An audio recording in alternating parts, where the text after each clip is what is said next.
Boa tarde a todos. Todo mundo bem? Todo mundo almoçou? Ai, graças a Deus, né? Então vou poder me aguentar tranquilos, não é? Gente, olha, eu estou duplamente feliz hoje. Primeiro porque eu estou aqui com vocês, né? Esse domingo, a gente poder encerrar o domingo assim numa confraternização, junto com outras pessoas bacanas, pessoas que são, digamos assim, gentis, afetuosas e que deixaram um pouquinho de lado sua rotina para vir ouvir, né? Para participar da casa, da ambiência favorável, do amor que a espiritualidade da amiga tem por cada um, recebendo a cada um com muito carinho, muito amor, mesmo que a gente não esteja vendo eles, mas a gente percebe pelas boas vibrações a presença amorosa dessas pessoas. Alguns até parentes nossos que já faleceram, que já desencarnaram, e que são trazidos, né, para esses ambientes, para confraternizarem-se conosco, matarem a saudade da gente, enfim. E a outra motivação da minha felicidade é que hoje eu vi um arco-íris. Olha que maravilha, né? Porque arco-íris não é uma coisa que a gente vê todo dia. E não sei se vocês também, quando eram crianças, que não faz tanto tempo, né? Vocês também pensavam que passando por debaixo do arco-íris a gente ia conseguir desejos, né? E até ficar rico, não é? Não era assim que a gente pensava quando criança? Então, hoje eu estou duplamente feliz por isso, porque estou com vocês e porque eu vi um arco-íris, que é uma surpresa que o céu traz para a gente sempre, né? Hoje nós vamos falar sobre caridade.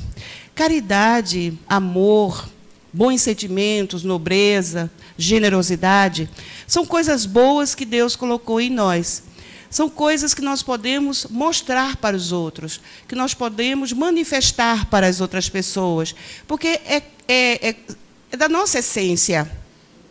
Muito embora tenhamos sido criados muito simples e ignorantes, quando Deus nos criou espíritos, não sabíamos de nada, éramos uma tábula rasa, mesmo assim Deus já colocou na nossa simplicidade aquilo que iria garantir a nossa alegria, a nossa saúde, o nosso bem-estar, tudo de bom que a gente pudesse experimentar depois das nossas sucessivas encarnações, aprendendo uns com os outros, aprendendo sozinho, independentemente de qual fosse a nossa situação. Então, fazer caridade é dar o melhor que a gente tem dentro da gente. É a gente poder fazer o melhor pelo outro, mesmo que vá procurar ou que o outro nos encontre, não importa. O importante é que, qualquer que seja a motivação, qualquer que seja a situação, nós possamos exteriorizar tudo de bom que a gente tem. E é muita coisa boa que a gente tem. Geralmente, a gente fala mais das coisas ruins. É porque, no mundo de provas e de expiações, elas se enaltecem mais. Não significando dizer que tudo seja ruim. Que tudo na humanidade esteja de cabeça para baixo. Que o mundo esteja, digamos assim, no caminho sem volta, no caminho do fim e um fim trágico, absolutamente. Cada bebê que nasce é uma resposta de Deus de que ele tem esperança na humanidade. E que aquela criaturinha que está chegando, ela está trazendo muitas expectativas boas, muita missão, muita coisa boa para fazer. Então, Deus só faz coisas boas. Deus é soberanamente justo e soberanamente bom. Então, vamos pensar que, doravante, nós já estamos nessa transição que há muito tempo o Espiritismo vem nos falando, desde que Kardec lançou o livro chamado A Gênese, que este ano completa 150 anos, ou seja, há 150 anos que o Espiritismo vem dizendo que a Terra está mudando. Que o mundo vai sair desse patamar de provas e de expiações, ou seja, onde a maioria das pessoas prova alguma coisa. Prova significa teste, exame, condição, oportunidade. Então, a maioria da população da Terra está em oportunidade, em exame, em teste, para passar para um novo patamar. Lamentavelmente, os que estão em expiação estão mais atrasados. Por alguma razão, por algum sentido nas suas vidas, alguma coisa ruim aconteceu com eles em outras encarnações, o que vem dando a transparecer para nós esse quadro de expiação. Não significando dizer também que eles não possam, no futuro, fazer suas provas e os seus exames, os seus testes e terem as suas oportunidades da mesma forma que nós estamos tendo. Então, a caridade é o lema do Espiritismo. A bandeira do Espiritismo tem um lema chamado: fora da caridade não há salvação. significando dizer que é a caridade que nos move, é a caridade que nos dá dinâmica, é a caridade que vai nos redimir diante de tantas coisas que nós ainda somos capazes de fazer, não com a mesma energia que fazíamos antigamente. Agora já somos muito melhores, já estamos num patamar mais elevado. Estamos degenerados? Sim, mas vamos nos regenerar. Essa é a nossa promessa, essa é a nossa missão, do porquê estarmos aqui. Mas para que nós possamos praticar a caridade, nós precisamos do próximo. Então, o próximo é a nossa ponte entre nós e Deus, entre nós e a felicidade. André Luiz diz isso em uma das suas obras. O próximo é a nossa ponte. E Emmanuel, no livro chamado Assim Vencerás, ele nos dá a definição de quem é esse próximo, que já é, logicamente, algo que está escrito há muito tempo. Os hebreus, mesmo antes de Jesus, eles já falavam do próximo. No livro chamado Levítico, no seu capítulo 19, no item 18, Jesus respondeu aos fariseus que o maior mandamento da lei era amar ao próximo como a si mesmo. Antes, logicamente, falando que primeiro é necessário se amar a Deus sobre todas as coisas, porque Deus é a causa primária, é a inteligência suprema do universo. Então, nós não somos nada sem Deus, nem existiríamos se Deus não quisesse. Portanto, precisamos, em primeira instância, amar a Deus sobre todas as coisas e, em segunda instância, amar ao próximo como a nós mesmos. Deuteronômio, capítulo 5, verso 6. Ou seja, é um ensinamento muito antigo. Jesus apenas lembrou às pessoas que eles existem. Tanto que ele falava que era muito importante não matar, né? Nos 10 mandamentos está escrito isso lá. Não roubar, não matar, amar a Deus, não levantar falso testemunho, não usar o nome de Deus em vão. Estava tudo lá nos 10 mandamentos. Jesus só precisava lembrar, porque muitos daqueles fariseus usavam a lei para os outros. Eles jamais faziam isso para si mesmos. Eles gostavam de aparecer. Eles sabiam que o povo não sabia nada da lei, então eles eram os eruditos, eles iam para as praças públicas, nos primeiros lugares das sinagogas, exibirem sua erudição, mas lá dentro do seu coração eles não praticavam nada daquilo, era da boca para fora, o que Jesus chamava de hipocrisia. Então, Emmanuel, nesse livro maravilhoso chamado Assim Vencerás, ele vai dizendo para a gente quem é o nosso próximo, que é essa pessoa para quem a gente vai dirigir a nossa energia, o nosso amor, o nosso cuidado. Agora mesmo, nós estamos passando por uma fase em que a humanidade está vendo pelas redes sociais o drama de 14 pessoas, 14 espíritos reencarnados, que estão passando por uma expiação, possivelmente. Estão naquele momento de muita angústia, de medo da morte, expiando alguma coisa dos seus passados. Ou, se são espíritos missionários, na verdade, não estão expiando coisíssima nenhuma, estão apenas provando para si próprios e para a humanidade a sua fortaleza moral e a sua fortaleza espiritual. Isso significa inspiração para quem está olhando, para quem está acompanhando o drama daquelas 14 pessoas e dos seus respectivos familiares que estão tão aflitos quanto eles estão ali dentro daquela caverna. Então, nesse momento, eles são o nosso próximo. São as pessoas mais importantes do mundo para nós, porque todos nós estamos vibrando para que todos eles consigam sair. Graças a Deus, 4 crianças já foram resgatadas. Amanhã, se Deus quiser, mais 4. Depois de amanhã, se Deus quiser, o restante do grupo. Então, essa é a nossa intenção, essa é a nossa vibração amorosa para que eles possam sair daquela aflição. Aquela aflição que possivelmente é a aflição de muitos pais que, de outra forma, seus filhos desapareceram sem deixar rastros. E até hoje, esses pais procuram essas crianças. Pelo menos aquelas 13, os pais sabem aonde elas estão. Então, para Emmanuel, o próximo é aquele coração que está mais próximo do nosso. E esse coração, ele está mais próximo de nós por divina sugestão de Deus. significando dizer que essas 13 crianças estão ali por um sinal de Deus. O que Deus está querendo mostrar para a gente nessa situação que está acontecendo lá na Tailândia? Então, no lar, se é no lar, o próximo é a esposa, é o marido, são os filhos e até os hóspedes, e até os parentes, porque geralmente as famílias têm agregados, tem cunhados, tem sogra, tem primo, tem irmão, ou de outra família, ou seja, tem alguém, um amigo que está hospedado na nossa casa. Então, para Emmanuel, no nosso lar, o próximo são todas aquelas pessoas que estão envolvidas com a nossa vida de alguma maneira. No templo do trabalho comum, é o nosso chefe. Ou pode ser o subordinado, se nós somos o chefe. Ou a gerente, ou a diretora, ou o diretor, ou o presidente. Então, o próximo vai ser sempre alguém que, por divina sugestão divina, vai estar próximo de nós por alguma razão.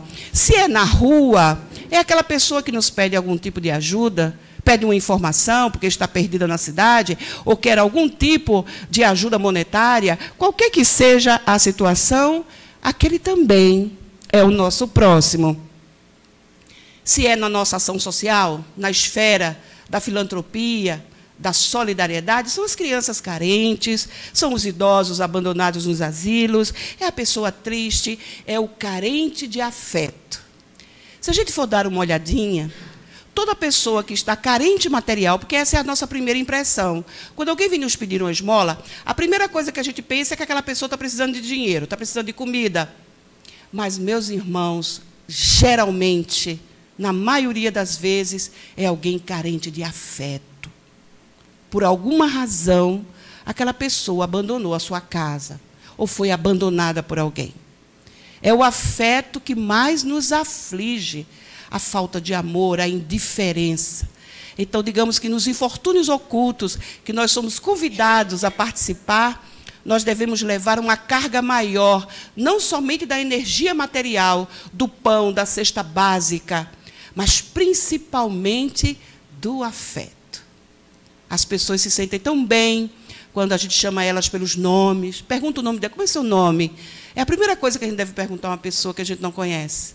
A pessoa se sente valorizada quando vê o seu nome sendo pronunciado por alguém, principalmente alguém que veio lhe pedir ajuda, que veio lhe dar ajuda. Então, na luta contundente do esforço humano, quem é o nosso próximo? É o nosso adversário. Amai os vossos inimigos. Jesus. Então, muitas vezes, tem o inimigo declarado, que é aquele que a gente tem certeza que não vai com a nossa cara, mas existem os ocultos também. Aqueles inimigos que muitas vezes nos tratam tão bem com sorrisos, mas pelas costas querem a nossa infelicidade. Mas ele também é o nosso próximo. Nós também devemos orar pelas pessoas que não gostam de nós. Afinal de contas, ninguém é obrigado a gostar de mim. Ela gosta se ela quiser. Aliás, ninguém é obrigado a fazer nada. Ninguém é obrigado a mudar. Ninguém é obrigado a isso. Ninguém é obrigado a aquilo. Porque a pessoa só muda quando ela quer. Não adianta. Qualquer um que venha com um discurso bonito, com palavras lindíssimas, palavras sensibilizadoras, mas se a pessoa não quiser, ela não muda uma vírgula da sua vida, que é a vida que ela tem agora. Ou seja, Emmanuel diz que em toda parte nós encontraremos o próximo, buscando em nós a nossa capacidade de ajudar. No Evangelho, que é a lição de hoje, Kardec faz um estudo de caso. O Evangelho é de 1864, mas ele narra, na Revista Espírita de 1863, uma coisa que nos chama a atenção. Digamos que foi o primeiro movimento espírita em favor do próximo. O primeiro movimento espírita de ação e promoção social, vamos dizer assim. Na Revista Espírita de janeiro de 1863, Kardec faz um subscrito, ou seja, uma espécie assim de abaixo-assinado, pedindo às pessoas que ajudem os operários de uma cidade francesa chamada Rouen.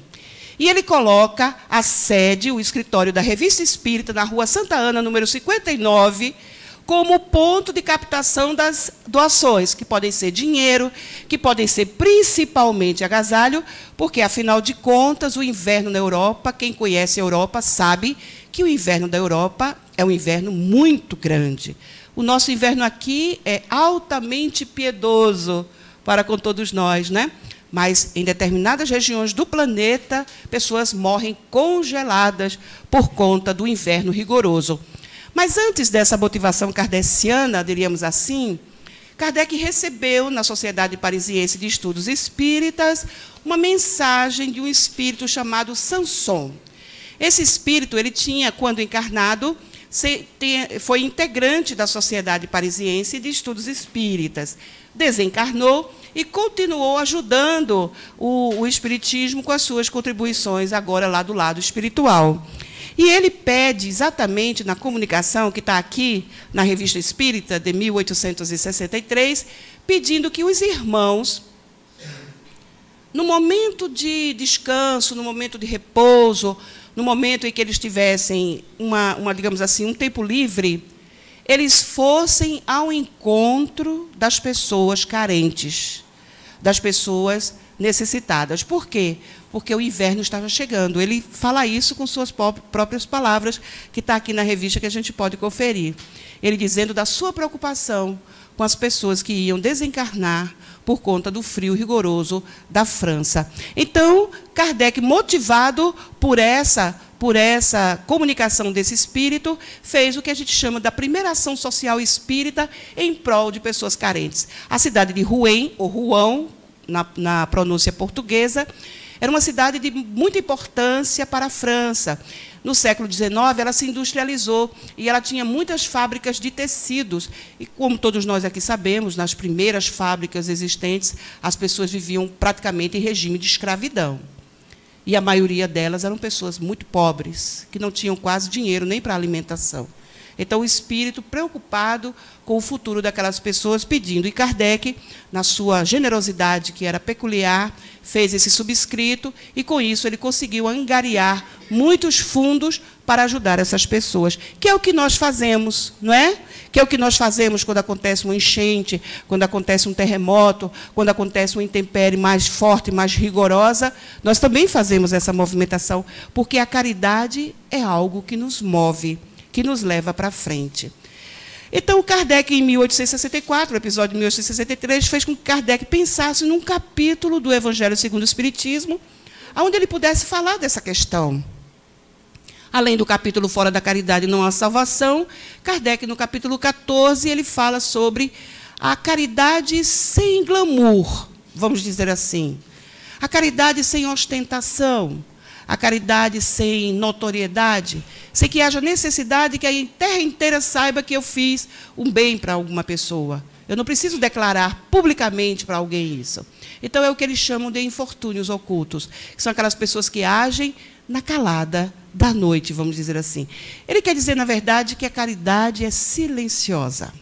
A verdadeira caridade, ela é assim. Ela trabalha em prol do necessitado e ela faz um bem maior, porque tanto quem dá é beneficiado, como quem recebe também. Muitas vezes a caridade é só para quem recebe.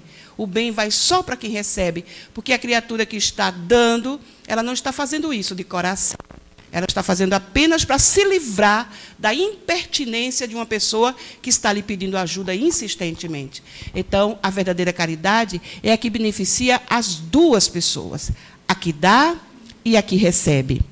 No comentário de Kardec, então, nesse estudo de caso que ele faz, ele conta a história de uma senhora que tem uma relevância social, ela é da alta sociedade, mas que ela faz infortúnio oculto. E aqui, Kardec vai falar da caridade em si, e ele vai falar da caridade através da assistência social, que hoje a gente chama mais de ação social. Ele fala da promoção social, porque a ação social nem sempre leva à promoção. Ele fala também do atendimento fraterno, e ele fala da evangelização. Então, nesse caso que a gente vai estudar na tarde de hoje, é a história dessa senhora, que é muito rica. Ela enche o carro dela de gêneros alimentícios, de roupas, de agasalho, e ela vai para uma determinada localidade da periferia da cidade de Paris, onde ela sabe que existe um número de pessoas muito carentes. Ela entra, ela já é conhecida, porque, pelo relato que Kardec faz, ela demonstra que é uma pessoa conhecida, tanto que as pessoas ficam alegres, as pessoas abrem suas portas para que ela entre. O que é mais interessante é que ela procura saber o que as pessoas estão mais necessitadas. E ela faz uma coisa bem interessante também. Ela leva a menina dela, a filhota dela de mais ou menos 12 anos, para que a menina possa acompanhar desde criança o sofrimento das pessoas.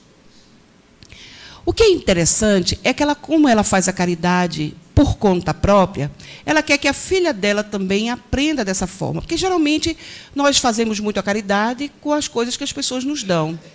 Por exemplo, eu tenho um colega do trabalho, da empresa onde eu trabalhei muitos anos, que até hoje ele ajuda a federação. Então, eu sou a médium de transporte dos gêneros alimentícios que ele doa. Então, ele me dá, não é, aqueles gêneros, eu coloco lá na mala do meu carro e levo lá para a federação para ajudar. Então, eu sou intermediária, não sou a pessoa que está fazendo a doação. Eu estou apenas sendo a intermediária desse cidadão que, todos os meses, pega parte do seu salário, compra os gêneros alimentícios. Quando isso chega na federação, é uma alegria muito grande para os voluntários do DAPSE, porque, não é, vão ter mais cestas básicas para poderem dar. Então, na verdade, nós, eu e os nossos companheiros da federação somos intermediários, não somos os doadores. Os verdadeiros doadores são aquelas pessoas que, do seu próprio recurso, tiram do seu próprio bolso, vão lá e compram. Quando não são elas que entregam, mas elas entregam a uma entidade da sua confiança para que aquilo aconteça e aquela doação chegue nas mãos de quem realmente precisa e não sejam desviadas no meio do caminho, como, lamentavelmente, muito disso acontece. Algumas entidades não muito sérias desviam as doações que recebem das pessoas de boa fé, de coração generoso, que vão até lá e doam os seus gêneros alimentícios. Então, essa mãe orienta a sua criança a aprender a fazer alguma coisa que ela possa reverter essa sua arte, esse seu conhecimento, de alguma maneira, para o bem daquelas pessoas necessitadas. Então, Kardec está falando aí da evangelização, de a gente já ensinar desde as nossas crianças, desde quando elas são pequenininhas, a elas já terem esse ato, esse gesto de generosidade. Eu não sei se vocês receberam aí, todo mundo tem o WhatsApp, vocês receberam uma foto de uma igreja lá em Portugal, onde é uma igreja de Nosso Senhor Jesus, e que ele está agachado, como se ele tivesse caído, com a cruz, né? É uma estátua muito bem feita, muito bonita, e tem uma garotinha de mais ou menos seus 4 anos tentando ajudar a levantar a cruz. Ou seja, a gente, desde criança, a criança já tem essa oportunidade de experimentar a piedade, de experimentar essa coisa que a gente chama de empatia, de se colocar no lugar do outro, quando o outro está em sofrimento, quando o outro está necessitado. Então, Jesus, não é, nos concita isso quando Pedro vai reclamar com as crianças, porque elas estão ali no meio também daquela conversa com os apóstolos, e Jesus diz, não admoeste as crianças, ou seja, elas estão no lugar certo, que as crianças elas têm um coração puro, e elas podem aprender conosco, porque elas aprendem por imitação. Então, a criança que já vê o pai e a mãe, não é? Sendo generosos, ajudando as pessoas, claro que elas vão imitar os pais e elas crescerão como pessoas de bem também. Então, ele fala do acolhimento, porque aquela senhora vai até a casa daquela moça, ela entra em várias casas, né? Porque ela está com o carro dela abarrotado de coisas. Então, nessa casa que ela entra, o marido da moça está no hospital. Então, muito mais difícil é a situação daquela família em particular. As crianças não estão indo para a escola, primeiro, porque não tem agasalho e porque não tem comida. Então, ela já garante ali as crianças poderem ir para a escola, as crianças terem o seu agasalho.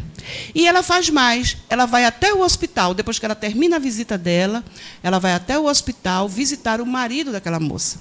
Então, nós vemos aí um belíssimo exemplo de promoção social, de ação social, de acolhimento, de atendimento fraterno, de evangelização. Então, No caso da promoção social, muitas vezes a gente ajuda uma pessoa, mas para nós é um ilustre desconhecido, né? A gente ajuda, dá a nossa contribuição, mas a gente não sabe nada daquela pessoa. A promoção social, ela dá ensejo a não somente a pessoa ser ajudada materialmente, mas ela ter a sua vida valorizada, a sua vida dignificada. Se possível, conseguir um emprego para essa pessoa é muito interessante. Conheço o caso de uma senhora que conseguiu, numa casa espírita, uma ajuda material. Então, perguntaram para ela fez parte do programa, não é, de ação social, ela foi atendida não somente com a parte material, mas também com a parte evangelizadora. Todos os dias que ela ia para lá, ela também tinha contato com o evangelho, não é, porque havia uma preleção para todo mundo. E perguntaram para ela, o que você desejaria para você começar a sua vida, digamos assim, uma forma de você ter a sua própria sustentação? Ela disse, olha, na comunidade que eu moro, não tem muita gente vendendo bombons para as crianças. E eu vejo as crianças, às vezes, saindo escondidas dos pais para comprar bombom muito longe, com riscos até de se perderem alguma coisa. Eu gostaria de alguns bombons para começar a vender. Aí o pessoal fez lá o trabalho de arrecadação e deram para ela, não é, vários sacos de bombons diferentes para ela começar ali o seu negócio. Gente, que coisa interessante. Não é que essa moça se agarrou a essa oportunidade com unhas e dentes? Hoje ela é dona de uma mercearia no bairro onde ela mora. Para nós isso é uma grande satisfação. Ela demonstrou que ela valorizou o que ela recebeu e que também nós a valorizamos quando demos a ela essa oportunidade. É aquela história, não é? Você dá o peixe, mas você também ensina a pessoa a pescar. Essa é a ideia. Também há casos de insucesso também. Por exemplo, teve um caso de uma senhorinha que ela queria vender roupas infantis. Então, foi comprado para ela várias roupinhas de menina, de menino, coisas pequenininhas para ela vender. Só que ela vendeu e gastou todo o dinheiro que ela ganhou com isso. Aí depois ela foi lá pedir mais. Não, mas cadê o dinheiro que você arrecadou com a venda que você fez? Ah, eu gastei. Não pode, não é? Não pode. Aí tiveram que dar mais instruções para que ela pudesse não somente ser uma pessoa que pudesse começar um pequeno negócio e, como a outra, ter sucesso, mas também que ela aprendesse valores morais sérios, que, no caso, dinheiro é coisa muito séria. A Emmanuel tem uma mensagem que se chama Dinheiro, e ele diz assim, santifica o dinheiro para que o dinheiro te santifique.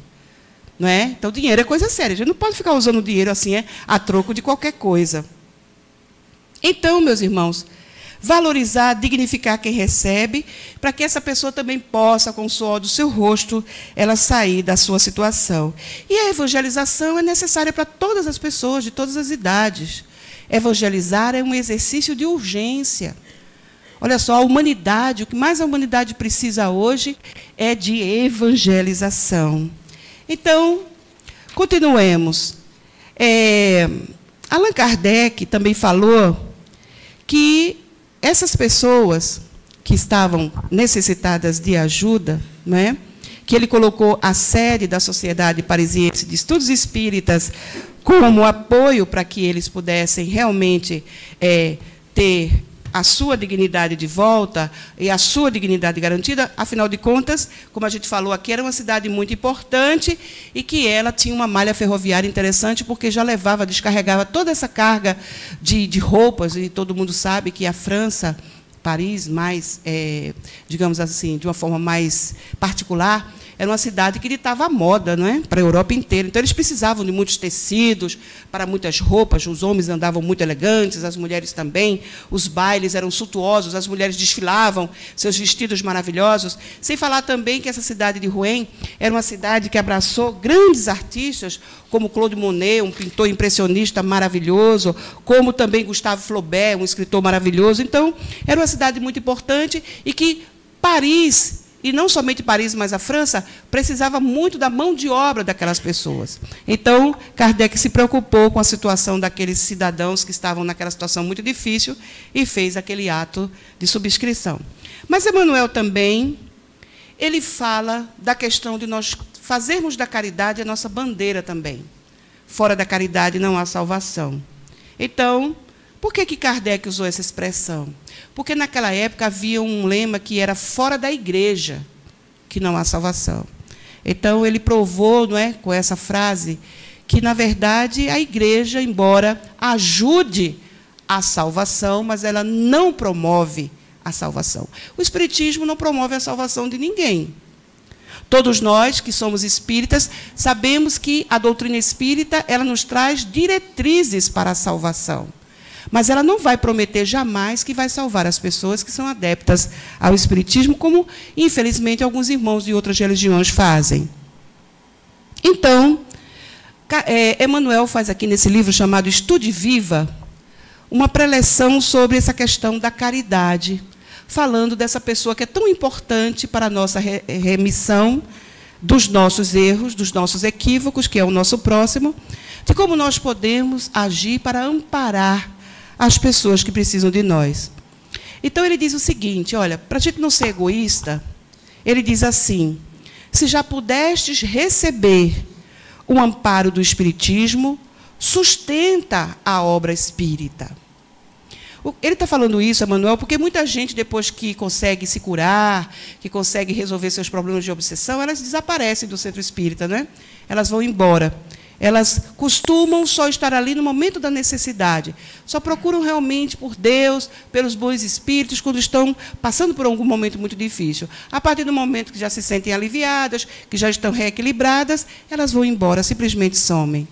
Mas aqui o nosso irmão nos concita a gente devolver o que a gente recebeu, sermos gratos por tudo de bom que nós recebemos. E a nossa doutrina é linda, a doutrina espírita. Ela é muito bonita. Ela traz as mensagens dos espíritos superiores, todos eles comandados por nosso Senhor Jesus, que mandou para nós o seu Consolador. A doutrina espírita é consoladora. Ela nos explica, ela nos esclarece, mas, no fim de tudo isso, ela nos consola. Então, ele diz assim, sustenta a obra espírita, a fim de que a obra espírita continue a te auxiliar. Não sonegues o ensino, ou seja, não seja egoísta, não fique só para você. O ensino que é um tesouro, nem fujas do bem que podes fazer. Conta-se, Humberto de Campos conta isso no livro chamado Cartas e Crônicas, que Allan Kardec, certa noite, estava pensativo com uma declaração que ele escutava de Martinho Lutero. Todo mundo sabe quem é Martinho Lutero. E, ano passado, completaram 500 anos, né, da Reforma Protestante.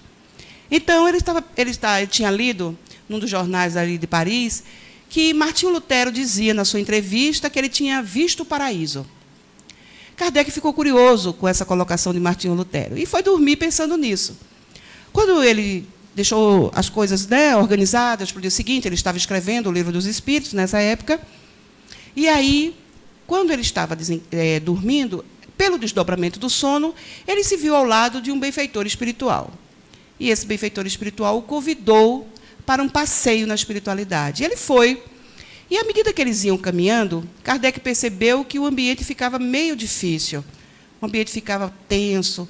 Começou a ouvir prantos, gemidos, lamentos. E ele perguntou para aquele instrutor que estava com ele ao lado, quem são essas pessoas que estão aí chorando, se lamentando? Por acaso são os perseguidores de Jesus? Aí o benfeitor disse, não, não são eles. Na verdade, eles já estiveram aqui.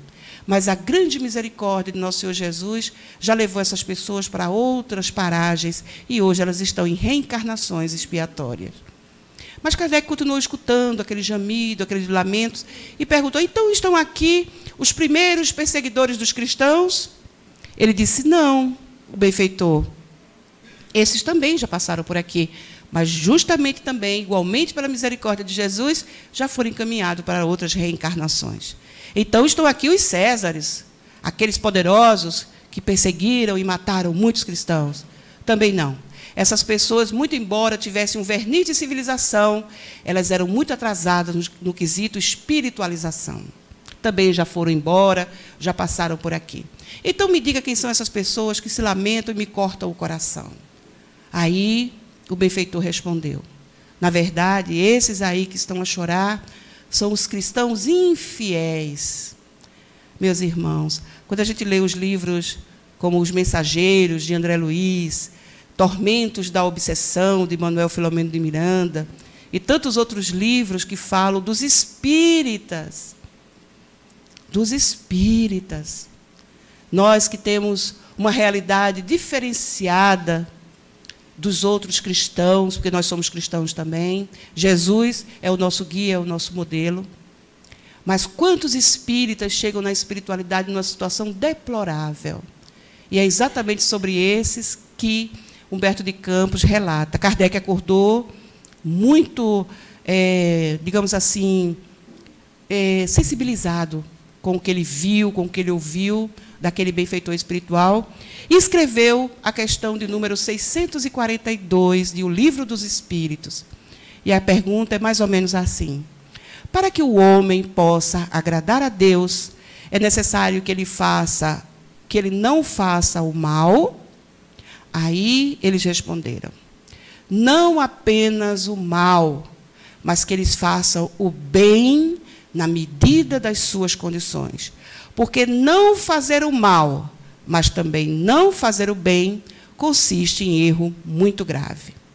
Então, vejam, quantos de nós espíritas podemos não estar fazendo o bem que nós poderíamos fazer? Não vamos nem olhar a vida dos outros, não vamos nem olhar os outros religiosos. Às vezes, os espíritas gostam de se comparar aos evangélicos. Ah, por que a gente não faz como os evangélicos? Por que a gente não faz? Não, não precisamos nos comparar nem com evangélicos, nem com budistas, nem com católicos, nem com umbandistas, nem com ninguém. Precisamos nos comparar conosco mesmos, fazer a nossa autoanálise, ver o quanto nós já evoluímos no quesito cristianização.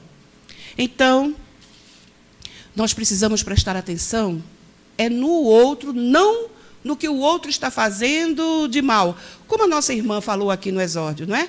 Muito interessante a lição. Mas apenas olhando o que é que nós podemos fazer pelo outro. Pelo outro. Essa é a nossa verdadeira movimentação. Então, Kardec aqui ele vai falando dessa cidadã maravilhosa, não é?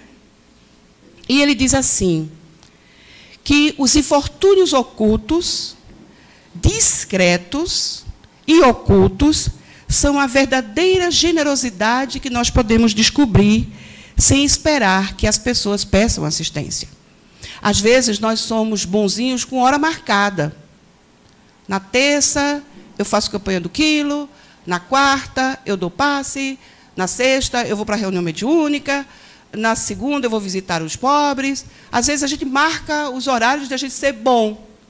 Mas, nos demais horários que a gente está em outras situações, esquecemos de tudo o que experimentamos, das lições que nos são ensejadas por esses momentos abençoados, em que nós somos convidados a ajudar os outros por sinal divino de Deus. Então, ele diz assim, que a gente não tem que esperar que as pessoas precisem, nós é que devemos buscar aonde as pessoas precisam de mais assistência. Então, ele diz que essa moça, ela respeitosamente, ela trata as pessoas. Para onde ela vai até os lugares mais carentes. Ela não pergunta às pessoas qual é a religião delas. Ela simplesmente ajuda, ela vai lá e ajuda. Então, graças àquela boa senhora, as crianças não mais sentirão frio nem fome, irão à escola agasalhadas, e para os menores, ela vai garantir o leite da mãe. Olha que coisa linda. Porque nós sabemos que o leite é a bebida, é o alimento mais completo da criatura humana. Não é? Que, às vezes, tem pessoas que ficam até chateadas porque crianças muito grandes ainda mamam, mas cada um tem a sua necessidade própria, não é? Então, o leite é o alimento mais saudável, mais puro, e é o primeiro alimento que uma mãe fabrica para o seu bebê.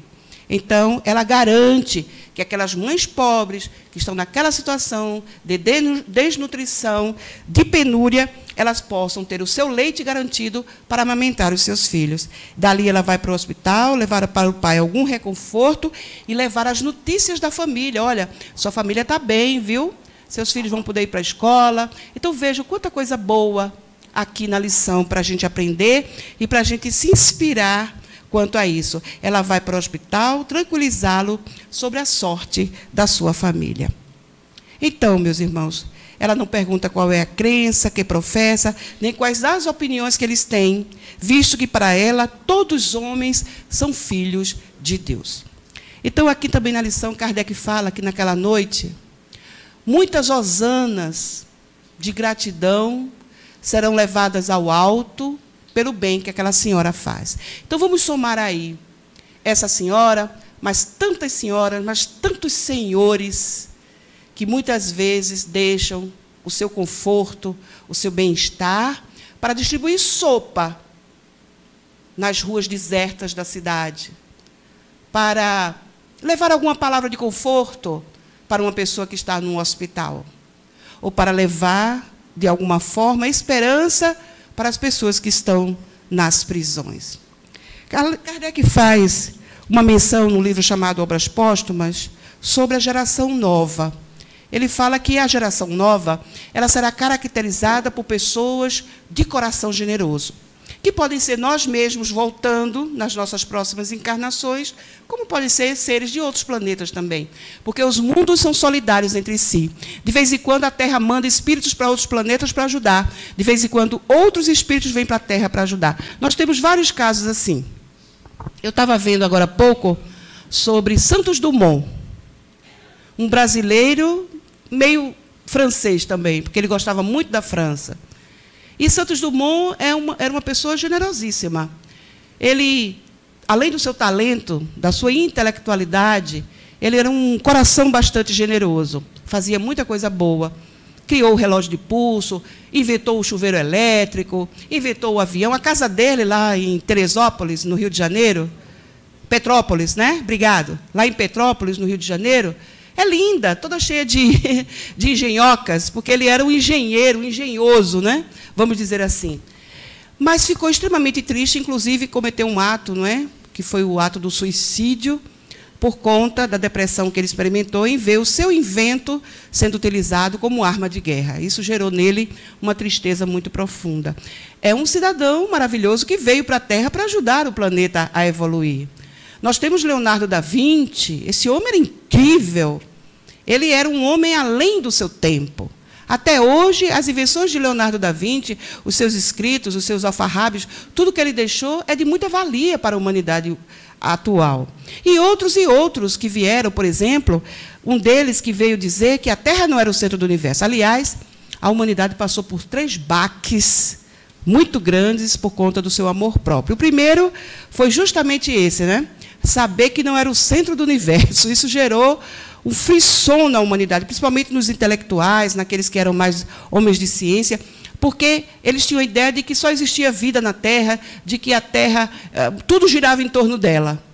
Então, descobrir que era a Terra que girava em torno de uma estrela gerou essa coisa da chateação, do orgulho, da vaidade. Outra coisa que deixou o homem muito chateado no seu amor próprio foi saber que é descendente do macaco. Isso aí também gerou outra complicação social no meio intelectual, no meio social da humanidade terrestre. Nem todo mundo queria saber que já tinha sido um macaco antes. Claro que ninguém foi um macaco, né? Nós aprendemos com a doutrina espírita que não fomos macaco, não fomos cachorro, não fomos cavalo, e muito menos uma pedra. Na verdade, o princípio intelectual inteligente transita, estagia, passa pelos 3 reinos da natureza e culmina no reino nominal. Não significando dizer que a gente foi um macaco, mas as pessoas acreditaram que Charles Darwin estava sendo extremamente ousado em dizer que o homem veio do macaco. E a terceira coisa que também gerou um impacto muito grande na humanidade foi o homem saber que não é senhor de si mesmo, com a descoberta do inconsciente. Sigmund Freud abalou as estruturas, inventou a psicanálise, descobriu que as pessoas que tinham problemas mentais não deviam ser tratadas com cocaína, como era feito antigamente, e sim com conversa. Então, ele gerou uma nova modalidade de pensamento na humanidade, e nós devemos a esse cidadão muita coisa boa que a gente veio a descobrir sobre nós próprios. Então, o inconsciente é o espírito. É o próprio espírito inconsciente de que ele foi nas outras encarnações, e que nesta encarnação ele se manifesta de acordo com o seu consciente. E Freud ainda foi mais além, ainda fez vários estágios, descobriu vários estágios desse inconsciente, que muitas vezes o homem age sem saber por que ele age daquela forma. Então vejam, quanta coisa boa, não é? Nós temos que aprender para que nós possamos realmente, meus irmãos, em nos conhecendo, em nos entendendo, em percebermos qual é o grau de evolução que nós nos encontramos, nós possamos fazer essa movimentação em direção às pessoas que precisam de nós. E o Evangelho aqui é muito claro nessa questão. Então, o que nós possamos, não é? Utilizar do que de melhor nós temos em nós mesmos para ajudar quem quer que for que precise da nossa ajuda. Então, nessa mensagem, vamos continuar aqui, Emmanuel diz mais umas coisas bem interessantes. Ele diz assim: quantos esperam de alguém um aviso fraterno, uma palavra de entendimento, um livro tonificante ou um gesto de apoio para evitar a queda iminente? Essa semana chegou uma moça lá na FEP dizendo que queria se suicidar. É uma situação impactante, né? Você está lá na casa espírita, você não imagina que vai chegar de repente, se bem que a casa espírita é um pronto-socorro, então, portanto, qualquer coisa pode acontecer. Nós, espíritas, precisamos estar preparados, principalmente nós que estamos voluntários da instituição, que trabalhamos nas diversas áreas da instituição. Mas aquilo geralmente nos causa algum tipo de impacto, não é? Principalmente quando a gente percebe que a pessoa veio ali, inclusive chegou depois que havia acabado as atividades, a palestra, os voluntários, muitos já tinham ido embora. Então, não foi por acaso que aquela moça chegou. Então, o nosso colega lá, que é, além de ser psicólogo de formação, ele é do atendimento fraterno, e ele pôde conversar com a moça. Depois eu até mandei um WhatsApp para ele, porque ele ficou com ela lá e a gente foi embora, e eu perguntei para ele como foi, e ele disse, olha, ela saiu bem melhor. E aí ele disse uma coisa que eu não sabia, não é a primeira vez que ela vem aqui. Então, ela já está com essas ideias suicidas já há algum tempo. Então, vejam como o Espiritismo tem ajudado, porque se realmente ela não tivesse ido lá, possivelmente ela teria, não é, já praticado esse ato insano. E, às vezes, a pessoa, quando diz que vai se suicidar, na verdade, lá no fundo do seu coração, ela não quer isso. Ela está pedindo uma ajuda, né, um socorro para quem puder atendê-la. Imagine se eu dissesse assim, não, moço, olha, acabou o expediente, eu sinto muito, não tem mais ninguém aqui para lhe atender, então mandasse a moça embora. Nós não podemos jamais fazer isso, não é? Aqui Emmanuel diz isso, não sonegues o ensino que entesouras, nem fujas do bem que podes fazer. Compadece-te dos enfermos e dos famintos, e repartes com eles as migalhas do bolso e os recursos do prato. Pensa também nos necessitados da alma, que caminham na terra em penúria do coração. Hoje nós fazemos do Facebook o nosso confessionário público. A gente coloca lá as coisas que a gente está passando, e as pessoas acabam, mesmo sem ser do nosso relacionamento mais íntimo, se envolvendo na nossa vida. Porque uma vez lá, estamos no mundo, não é? Porque a internet ela é vista por todos os lugares do mundo. Então, fazemos hoje, muitas vezes colocamos lá a nossa felicidade, mas às vezes é pura ilusão. No fundo, a pessoa está botando lá que está alegre, que está feliz com isso, com aquilo, mas dentro de si ela está passando por graves crises existenciais, principalmente de solidão. Aquelas pessoas que fazem essas análises das redes sociais, elas dizem que as pessoas mais solitárias são aquelas que nunca fazem fotos com outras pessoas, só fazem selfies, tiram fotos de si próprias, de sua beleza, de sua forma. É um indicativo para os analistas sociais e psicológicos de que aquela pessoa ela é só, de alguma maneira. Então, às vezes, a gente, quando vai para o Face, para o WhatsApp, para qualquer que seja a linha de comunicação que a gente estabeleça com o mundo lá fora, a gente, muitas vezes, sinaliza para o outro as nossas coisas que são inconfessáveis para nós mesmos. Os Espíritos dizem que o orgulho é um dos sentimentos que a gente não confessa para si próprio. Tem gente que diz assim, não, eu não sou orgulhosa, não, eu tenho orgulho de ser humilde. Tem gente que fala assim, não é? Então, a gente nem confessa para a gente mesmo que a gente é orgulhoso. Então, aqui a lição nos ajuda a gente sair de dentro de nós mesmos e irmos na direção do outro. Ele continua, não vou ler tudo porque não dá tempo, mas ele diz assim: reflete nas aflições que se escondem sob os rituais de etiqueta. Acabamos de falar nisso, né? Que a gente se esconde por baixo das redes sociais, a gente se esconde por baixo da beleza física, a gente se esconde por baixo da suposta alegria que estamos vivendo. Nos calvários endinheirados, ele diz assim, nas obsessões ardilosamente embutidas na inteligência, no desânimo dos bons, nas dores bem trajadas, nos remorsos enquisitados na consciência, nos males ocultos e no desespero dos que sobrevivem, dos desesperos dos que revolvem as cinzas, procurando um sinal de sobrevivência dos entes amados que se despediram na morte. Hoje, o que está muito na moda são as cartas consoladoras. Pessoas que entopem os salões onde são alugados espaços para ir ver um médium receber uma carta do além. Pessoas que não se conformam com a desencarnação de um ente querido e acham que só poderá ficar bem se ouvir de viva voz uma mensagem daquele que desencarnou. Nós sabemos que quem desencarna é como nós. As dificuldades que a pessoa tinha na vida física, ela continuará tendo na vida espiritual. Então, uma pessoa que desencarnou, digamos, de uma morte violenta, ou uma pessoa que desencarnou de uma morte dolorosa por uma doença terminal muito grave, essa criatura vai acordar na espiritualidade completamente debilitada.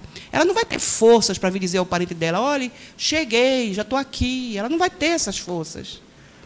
Mas há pessoas que acreditam que a pessoa já tem que dizer. Ela só acredita se ela ouvir a pessoa falar. Então, nossos irmãos que são médiuns agora, que estão fazendo, hoje mesmo de manhã teve um evento dessa natureza na cidade de Goiânia, sobre as pessoas vão, e eu conversando com o meu amigo, né, que organiza esse evento, disse, olha, Edna, o próprio médium, ele pediu que nós não colocássemos 1 minuto somente de cartas consoladoras. Porque sabe o que acontece? O evento ele é o dia inteiro, ele tem uma série de ações. Por exemplo, todo mundo que vai leva 1 quilo de alimento não perecível, ou seja, existe uma ação social para ajudar pessoas carentes, para fazer cestas básicas. Então, as pessoas já têm aquela movimentação, já têm aquela motivação. Já levar um alimento, claro, já é uma coisa que ajuda. Mas a principal ida delas lá não é nem isso. É para ver o médium escrevendo e lendo as cartas dos mortos. Como o Chico Xavier fazia, não é? Lá na Casa da Prece, em Uberaba, Minas Gerais. Ali, em torno da casa de Chico, faziam-se filas quilométricas, todos os quarteirões ali da cidade ficavam ocupados de pessoas curiosas para irem lá ver Chico psicografando as cartas e lendo as cartas para as pessoas. Agora, a gente procura saber quem é esse médium, né? Ele não é apenas alguém que quer aparecer às custas da boa-fé das pessoas, porque existem muitas pessoas que abusam da mediunidade. Mediunidade é coisa séria. Não, esse médium não é assim, não. Esse médium é sério. Inclusive, ele não tem Facebook, ele não tem... Porque acontece de vez em quando sair aí uma notícia, né, estrondosa, de que o médium, na verdade, as cartas são falsas, porque ele pega o perfil da pessoa do Facebook e sai escrevendo o que a pessoa é. Claro, todo mundo vai acreditar, ninguém foi lá no Facebook da pessoa para ver. Existem as fraudes, claro que existem. Por isso que a gente tem que ter muito cuidado. Essa carta é realmente do seu ente querido? Todos os dados dessa carta combinam com a pessoa que você estava querendo receber a carta dela? Ou se trata de uma fraude? Então, hoje existe uma curiosidade muito, não é, em cima. E Emmanuel aqui, olha, esse livro é de 1965. E ele já falava disso, né? De que muitas pessoas procuram um sinal de sobrevivência dos entes amados que se despediram na morte. Quando há permissão, a criatura se encontra com o seu morto. Nós que somos espíritos, para nós isso é muito natural. A gente chama de sonho. Ah, eu sonhei com a minha mãe. Sonhei com meu pai. Sonhou não, você esteve. Porque, na verdade, com o desdobramento, com a emancipação da alma, nós vamos ao encontro dos nossos irmãos que desencarnaram. Já fui ao encontro da minha mãe quase 3 vezes, que a minha mãe desencarnou há 6 anos. Meu pai, ela vira e mexe, ela vem se encontrar com meu pai. E ela é educada, ela bate na porta. Zé, ela chama ele. Meu pai. Então, não é preciso que a gente vá pedir a um médium que faça uma carta consoladora. O próprio Jesus Cristo nos enseja isso, permitindo que nós possamos ir, ou eles virem ao nosso encontro. Às vezes a gente não se lembra. Foi tão contundente aquele encontro, que a gente fica até um pouco impactado, e o nosso cérebro físico ele apaga aquele momento, aquela vivência que a gente teve com aquela pessoa. Mas isso acontece. Deus é bom. Então, a gente não precisa ficar exigindo dos humanos, dos encarnados, esses sinais. Nós podemos, nós mesmos, buscar esses sinais. Como é que fazemos isso?